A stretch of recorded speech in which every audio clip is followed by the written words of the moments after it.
primer lugar, agradecerles a todos ustedes su presencia, su compromiso, su concurso, su trabajo, y decirles que este evento tiene como propósito,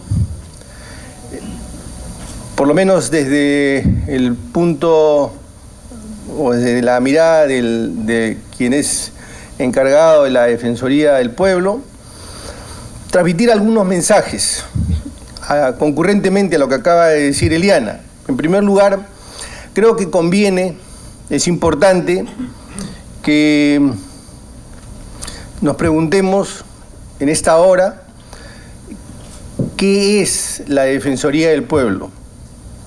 Porque este no es un concepto estático, este no puede ser un concepto congelado.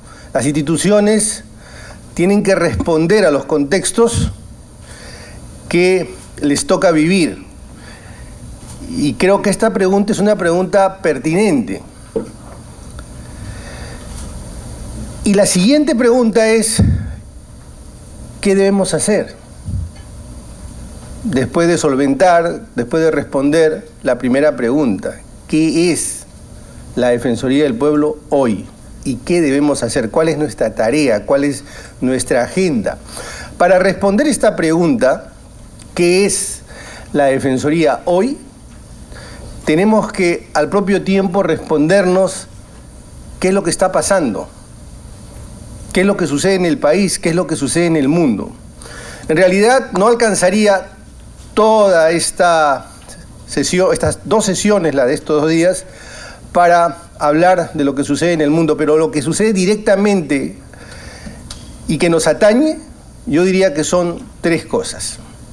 En primer lugar, necesitamos entender que ya no vivimos aquellas épocas donde nuestra tarea era relacionarnos principalmente con el Estado, porque el titular del poder, porque quien podía agraviar los derechos era el Estado.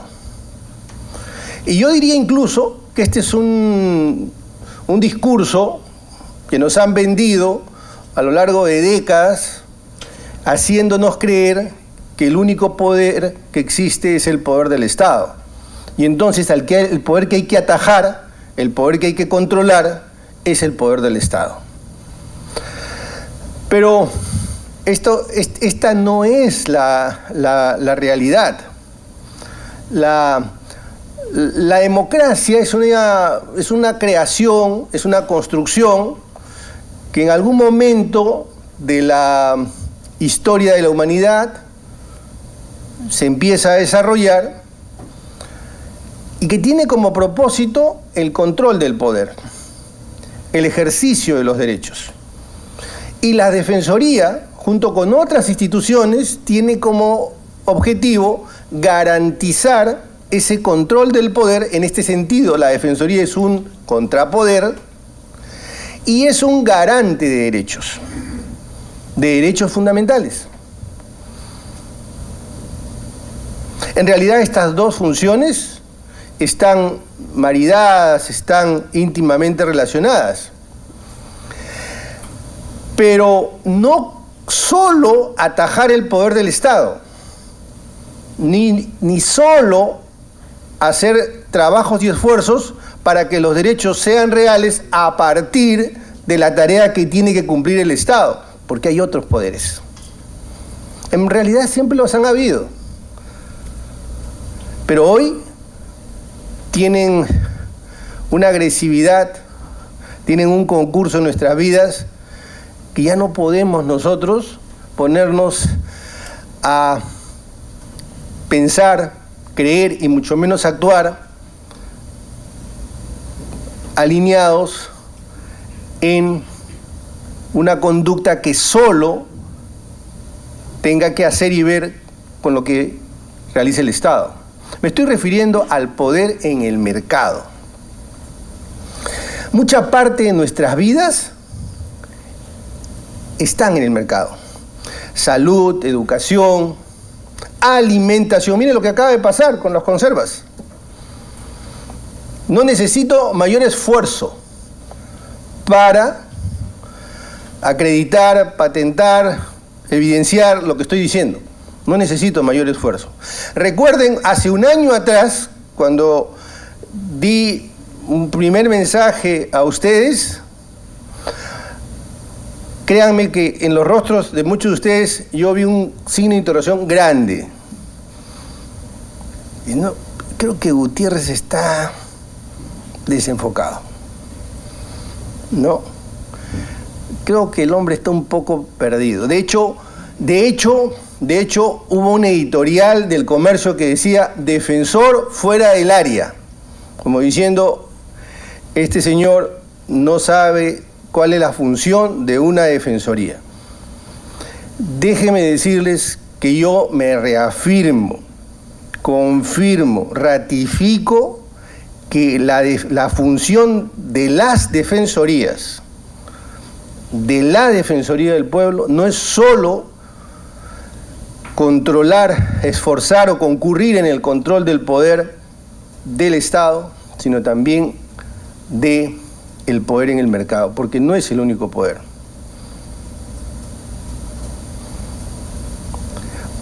Y fíjese, hasta la frase, y esta no es una frase mía, es una frase tomada de Ferraioli, Estado de Derecho hace creer que hay que someter al derecho solo al Estado. Cuando dice Estado de Derecho, pareciera que el que tiene que someterse al escrutinio legal solo es el Estado. ¿Y qué hay de las empresas nacionales o extranjeras que tienen un poder tal que pueden agraviar derechos en la salud, en la educación, en la alimentación, en todas nuestras vidas? Acabo de regresar de Buenos Aires, he hablado con el defensor de Argentina y me sorprendió el mapeo que nos había hecho. Él había hecho su tarea antes de conversar conmigo y me dijo, coincido 100% con usted. Déjeme decirle que aquí en Argentina nosotros estamos empezando a controlar los bancos, cosa que todavía nosotros no hacemos, ¿ah? Los bancos. ¿Así? Sí, me dice. Por ejemplo, la cuenta sueldo, que tiene que ver con un derecho fundamental para nosotros lo controlamos. Por supuesto, eso fue música para mis oídos. Y estamos controlando, porque hay algunas empresas en Argentina que están privatizadas por empresas del agua, también estamos controlando esas empresas. De manera que estamos leyendo el mismo libro y la misma página. Y cuando he estado en España y que conversé con el defensor de España, él no solamente felicitó este esfuerzo que estamos haciendo para crear la adjuntía anticorrupción o de lucha contra la corrupción, sino que además nos dijo, oiga, cuando tenga usted ese modelo de cuantificación del daño, por favor, pásennoslo. Porque hay una práctica en las defensorías de replicar los buenos trabajos, y ese yo vaticino que va a ser un buen trabajo. Entonces, una de las cosas que están sucediendo es esa. Tenemos que darnos cuenta que el poder del Estado no es el único poder. Y nuestra tarea no puede reducirse, no puede acotarse a controlar ese poder. No puede ser solo esa nuestra tarea. Pero ¿qué otras cosas están pasando? Otra de las cosas que están sucediendo es la corrupción. Hoy tenemos una corrupción que ha llegado a niveles de sofisticación, niveles de globalización. Ya no estamos hablando de la corrupción de políticos solamente. Hay un sistema de corrupción. La corrupción es sistémica. Y aunque parezca irónico, tal vez una de las pocas cosas que funcionan bien en el Perú es la corrupción. Son eficientes. Es una corrupción que no es solo el sector privado, del sector público, que viene del sector privado, que tiene capacidad para coludirse con el sector público, que tiene capacidad para tener organizaciones fantasmas, paralelas, cuentas estructuradas, caja 2, bancos, que tiene capacidad para cooptar, bueno, si quieren puedo ser más sutil, para contratar abogados, árbitros, para dar leyes, para ingresar al Poder Judicial y salir impunemente. Es decir, es una corrupción que ha llegado a niveles inimaginables. Ya no estamos hablando de corrupción insular, ya no estamos hablando de corruptos, estamos hablando de todo un sistema de corrupción, que en las actuales circunstancias, tal como está diseñado ahora en este momento, el Estado no es posible que pueda combatir con la corrupción exitosamente. No es posible, porque cuando hablamos de la Procuraduría, cuando hablamos de la Contraloría, cuando hablamos de el Poder Judicial, cuando hablamos de la Fiscalía, son instituciones que participan. Tal vez la Contraloría sea la única que pues, saquemos de ese pelotón, pero todo el resto son instituciones que actúan cuando ya el acto de corrupción se ha dado.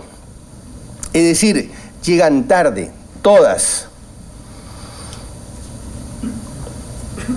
Solo la Contraloría es la que tiene capacidad, digamos, una capacidad preventiva, pero todas las demás llegan tarde. Me pregunto entonces, ¿cuál es la tarea que está haciendo en este momento el Estado para prevenir la corrupción? Ni siquiera tenemos información, es decir, la información que nos permita responder a través de políticas públicas, de transparencia, de seguimiento, de monitoreo, de saber qué está pasando, por qué está pasando, dónde está pasando, quiénes son los actores, no tenemos esa información. ¿Cómo podemos enfrentar la corrupción si no tenemos esa información? Nuestra reacción como Estado nacional, como Estado peruano, es básicamente, y perdonen la redundancia, reactiva. No es preventiva. Una de las tareas de la Defensoría es contribuir a sistematizar esa información. Así como en su hora, el año 2007,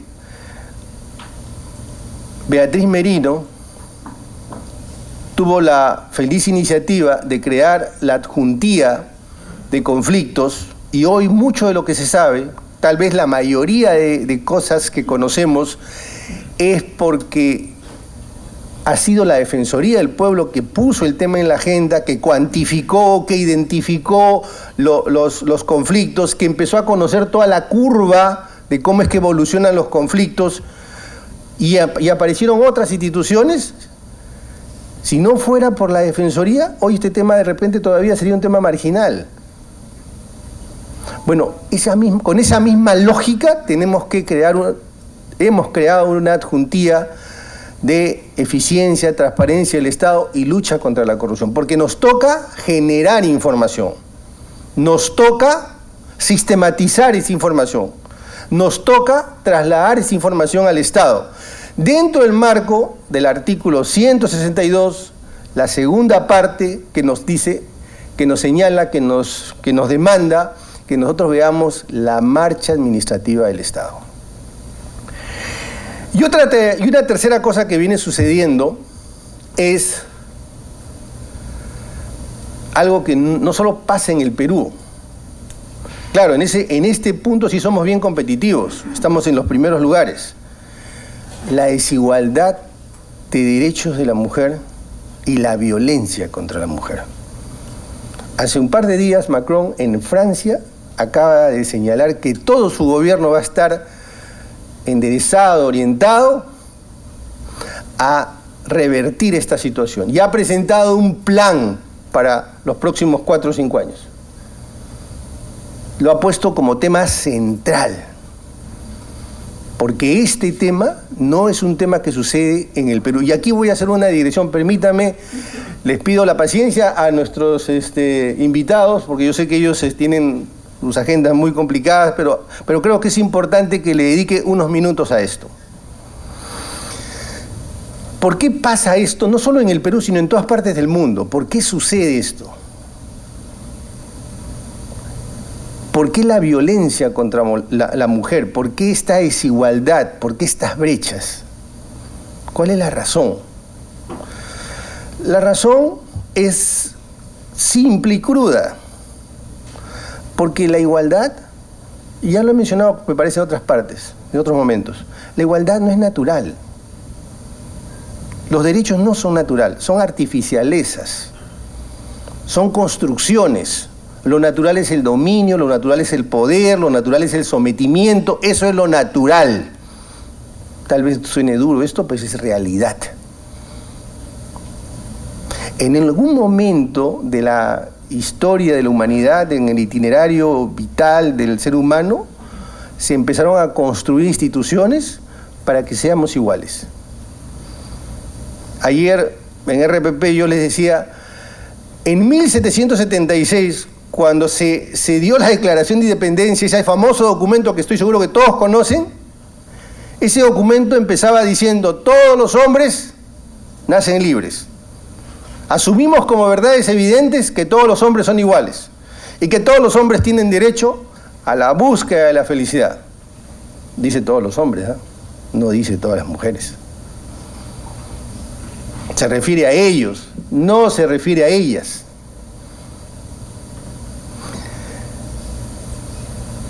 Más de 200 años después, las mujeres recién conquistaron el voto. No es natural. No es natural. Hay un libro que yo les recomiendo a todos de Al Gore, Solas se llama. No es Al Gore por si acaso el vicepresidente, es una congresista española. Solas. ¿Por qué se llama Solas? Porque ella hace una reflexión y dice, el problema es que a nosotros nunca nos definen en función de nosotras, de nuestra mismidad, de nosotras mismas, sino en función de mi padre, en función de mi esposo, mi marido, en función de mi hermano. Porque tú, mujer, tú, estoy hablando de antes, el siglo pasado, o si quieren los primeros años del siglo, los primeros 50 años del siglo XX, tú no tienes patrimonio. Tu patrimonio lo tiene que administrar tu padre, o tu hermano, o tu esposo. Tú no tienes derecho al voto. Tú no tienes patria potestad. Y si eres adúltera, vas a la cárcel. Esa era la realidad. Ese es el orden. Ese era el orden de ese momento. Y si a ti no te gusta es porque a ti no te gusta ser mujer. Porque ser un orden regio o un orden divino. Eso es lo que sucede. Entonces peleamos contra eso, luchamos contra eso. Son ideas que están inoculadas en el ADN de la sociedad. Y contra eso hay que pelear. No solo en el Perú, en el mundo en general, pero creo que dramáticamente en el Perú. Esa es otra de las tareas de la Defensoría de esta hora. Hay más, por supuesto. Eso no quiere decir que todo lo que se ha venido haciendo hay que dejar de hacerlo. Hay que hacerlo y hay que seguir haciéndolo bien. Pero estas tres tareas son las tareas de esta hora. Esto es lo que nos define en este momento. Es decir, no mirar solo el poder que está en manos del Estado, porque eso es una ficción, eso es una fantasía, eso no es verdad. Hay poderes paralelos, el poder económico sobre todo, que puede llegar a ser más agraviante y más fuerte que el del Estado.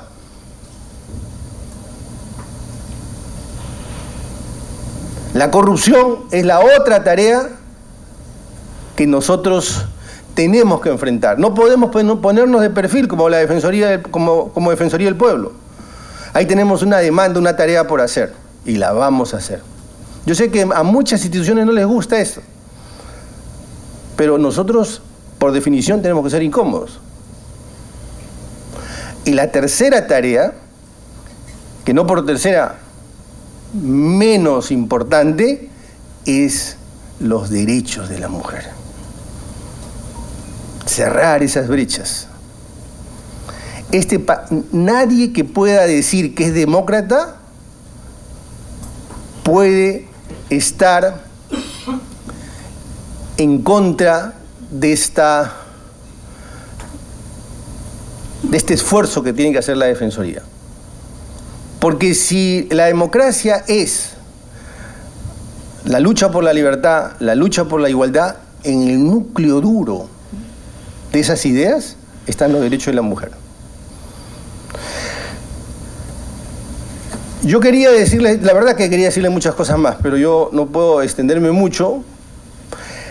Va a haber oportunidad de que sigamos charlando. Me hubiera gustado hablarles un poco de la eficiencia, porque este es otro tema importante. La eficiencia, la ineficiencia es el telón de fondo de la limitación de acceso a derechos. Y la ineficiencia es el telón de fondo de la corrupción también. Ya, en el curso de lo siguiente de hoy y mañana probablemente hay oportunidad para hablar de eso. Pero hoy quería decirles que yo estoy convencido que esas son las tareas de la Defensoría del Pueblo en esta hora. Repito, no quiere decir para nada que vamos a dejar la tarea del monitoreo, del seguimiento y del estudio, por ejemplo, de los conflictos. Al contrario, y tanto Porfirio como Giselle lo saben mi compromiso por modernizar aún más la adjuntía de conflictos y comprometerla aún más, y así extensivo para todas las demás tareas que se han venido haciendo. Pero estas son las tareas de este momento. De manera que los invito a que reflexionen esto, los invito a que nos acompañen en este esfuerzo que estoy seguro que va a hacer un giro importante en el perfil, en la institucionalidad de la Defensoría, y va a contribuir con las tareas que tenemos que cumplir con el país. Muchas gracias.